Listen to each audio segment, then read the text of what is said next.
God did not let me sell my soul. I was 25 in 2006 and was very drawn to money. For that, I worked really hard. Whenever there was a replacement to do, I volunteered to increase my hours and therefore my salary at the end of the month. I worked from 6 a.m. and when I came home it was already dark. I had no social life. Despite all this volume of work, I did not have a satisfactory income.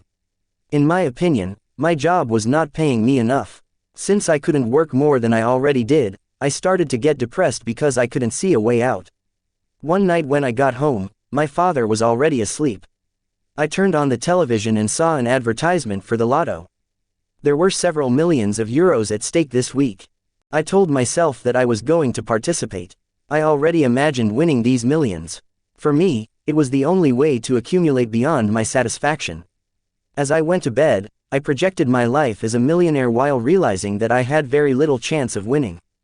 As I pulled the blanket over me, I thought of those people who sell their souls for money, power, or fame. I then spoke to the devil. I told him I was giving him my soul in exchange for this week's lotto numbers. Immediately after that, I was in a vision.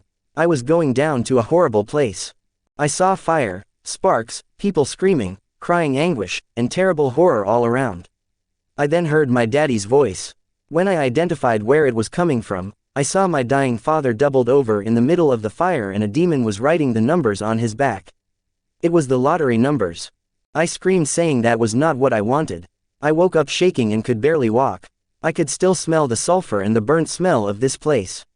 My feet were shaking. I took several minutes to reach my father's room, which was however right next door. When I opened his door, he was sleeping peacefully. I was so relieved. I tried to calm myself down while telling God that I understood the lesson. My father was the person I loved the most on this earth.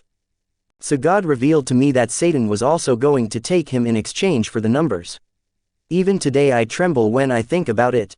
I would never fully recover. I could not sleep. I was paralyzed by the sight of this place of suffering where there were people who were undergoing terrible things. My desire for money in the face of this reality seemed really ridiculous, worthless, unfair, unimportant, and immoral. I am grateful that I have opened my eyes to many realities. The love of money had blinded me so much that I no longer even believed that I could end up in hell and be responsible for the death of someone other than myself. From the moment we open the door to Satan, he takes everything. God has promised that he will no longer ask children to pay for parents after the sacrifice on the cross, Jeremiah 31, 29-30. He says everyone will henceforth pay for their own faults. Jeremiah 31, 29-30. In those days they shall say no more, the fathers have eaten a sour grape and the children's teeth are set on edge. 30. But every one shall die for his own iniquity.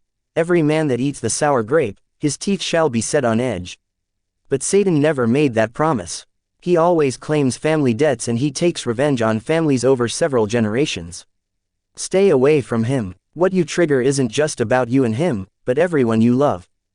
God did not let me sell my soul. I was 25.